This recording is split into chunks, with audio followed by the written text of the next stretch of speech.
알츠하이머 치료제로 전 세계의 주목을 받고 있는 일본의 제약회사. 70년이 넘는 역사 속에서 혁신적인 의약품을 개발해온 이 회사는 최근 획기적인 신약으로 다시 한번 화제가 되고 있습니다. 글로벌 바이오 산업을 뒤흔들고 있는 이 회사는 어디일까요? 재팬인사이트 지금 바로 시작하겠습니다.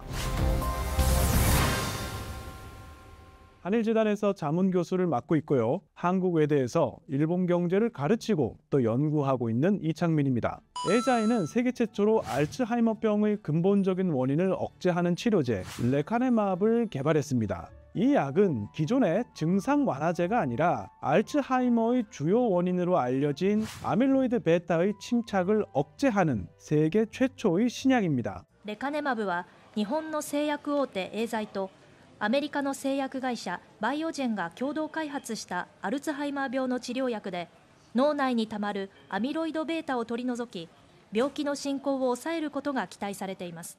레카네맙은 2023년 1월 미국의 FDA의 신속 승인을 받아서 미국 시장에서 첫 출시가 되었고요. 이후 일본, 중국, 영국, 멕시코 등 전 세계에서 승인을 받으면서 글로벌 치료제로 자리 잡고 있습니다. 한국에서도 2024년 11월 28일부터 발매를 시작했습니다. 알츠하이머 치료제에 대해 본격적인 이야기를 하기에 앞서서 일본 제약회사 에이자이에 대해서 자세히 알아보도록 하겠습니다.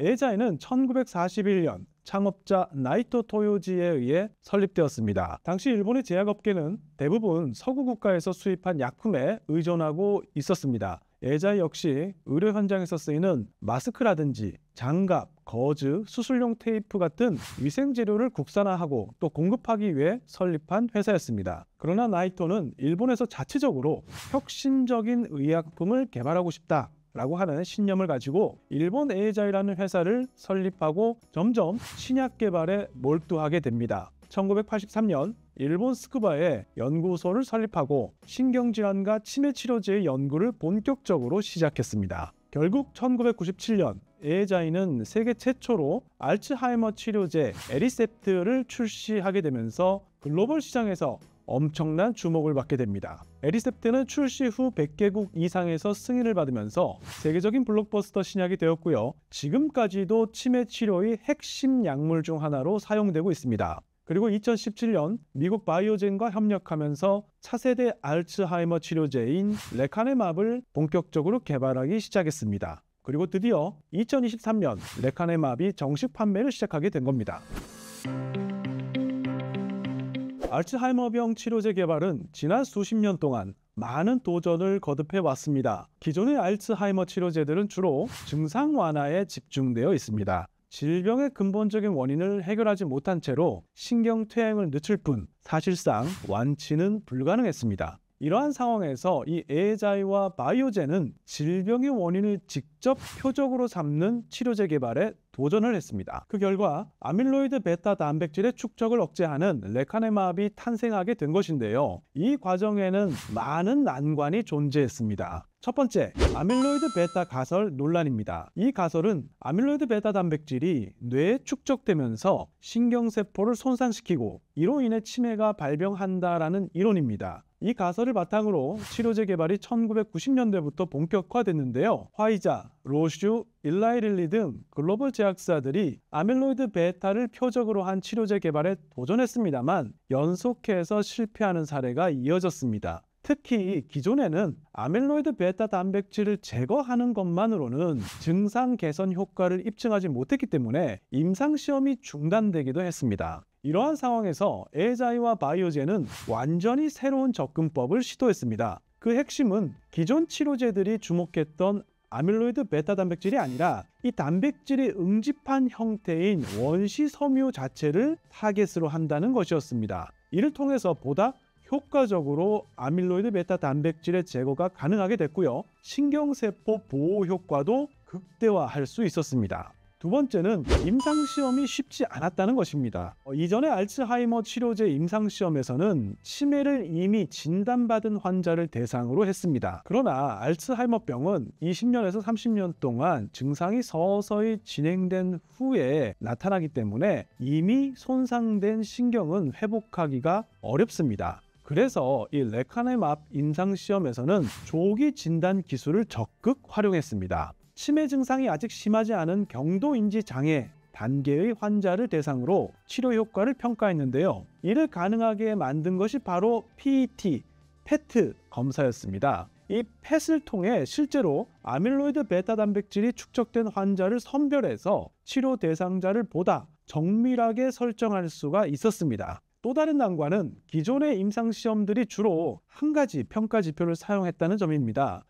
그 결과 일부 데이터가 부정확하게 해석될 가능성이 매우 컸습니다. 이 문제를 해결하기 위해서 레카네맙 임상시험에서는 연령, 성별, 인종, 치매 진행 정도 등 다양한 변수를 고려한 다층적인 평가 방법을 도입했습니다.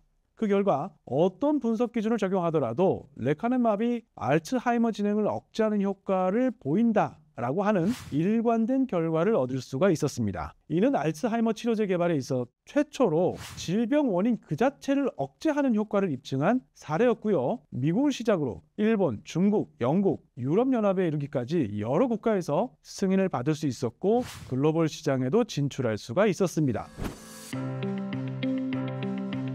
에자의 퍼포스 경영은 환자의 삶의 질을 개선하는 것이 곧 기업의 성장으로 이어진다라는 관점을 강조합니다. 환자의 희로애락을 함께하고 그들의 이익을 증진하는 것이 곧 우리의 이익이다. 이익을 우선하는 것이 아니라 환자의 이익을 최우선으로 고려해야 한다. 이는 단순한 경영 구호가 아니라 실제 기업 전략과 운영 방식 그리고 직원들의 행동 방식까지 변화시키는 원동력이라고 할 수 있습니다. 에자의 전 직원은 업무 시간의 1%를 환자 및 가족과 함께 보내야 합니다. 날짜로 계산하면 1년 중 약 2.5일 정도는 환자와 함께 생활하면서 그들의 애로사항을 직접 옆에서 보고 듣습니다. 이 과정에서 타사는 흉내낼 수 없는 에자이만이 할 수 있는 환자의 니즈를 직접적으로 파악할 수가 있습니다. 예를 들어 알츠하이머 치료제 개발팀 연구자들은 실제 환자와 시간을 함께 보내면서 그들의 불편함을 직접 체험했습니다. 그러다가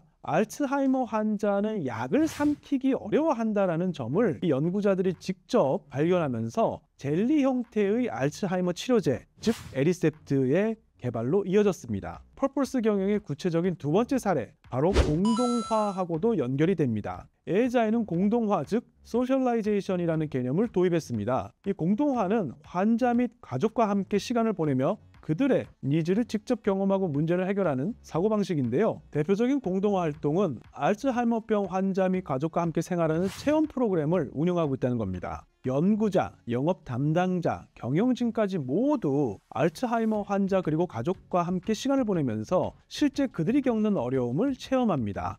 환자와 직접 대화하면서 신약 개발 방향 설정을 할 뿐만 아니라요. 연구 개발 과정에서 환자와 보호자의 의견을 적극 반영합니다. 알츠하이머 환자로부터 도대체 신약은 언제쯤 사용할 수 있을까요? 신약이 나올 때까지라도 살아서 버티겠습니다. 이런 말을 듣게 되면 그 환자의 절실함을 공감하는 것은 물론 이 신약 개발을 진행하는 연구자에 있어서 이거 자체가 가장 큰 동기부여가 될 수 있다는 것입니다. 퍼포스 경영의 구체적인 사례 세 번째는 직원들 개개인의 퍼포스 정착입니다. 직원들은 내가 왜 이 일을 하고 있지? 내가 왜 이 회사를 다니고 있는 거지? 이러한 질문에 대한 고민 그리고 그에 대한 답을 스스로 찾아야 한다는 것이죠. 자신의 역할이 환자의 삶에 어떻게 기여할 수 있는지 스스로 그 답을 찾을 수 있도록 지원하는 제도입니다. 이건 이제 단순히 기업 비전과 공유가 아니라 개인과 기업의 퍼포스를 일치시키는 과정이라고 에자이는 설명합니다.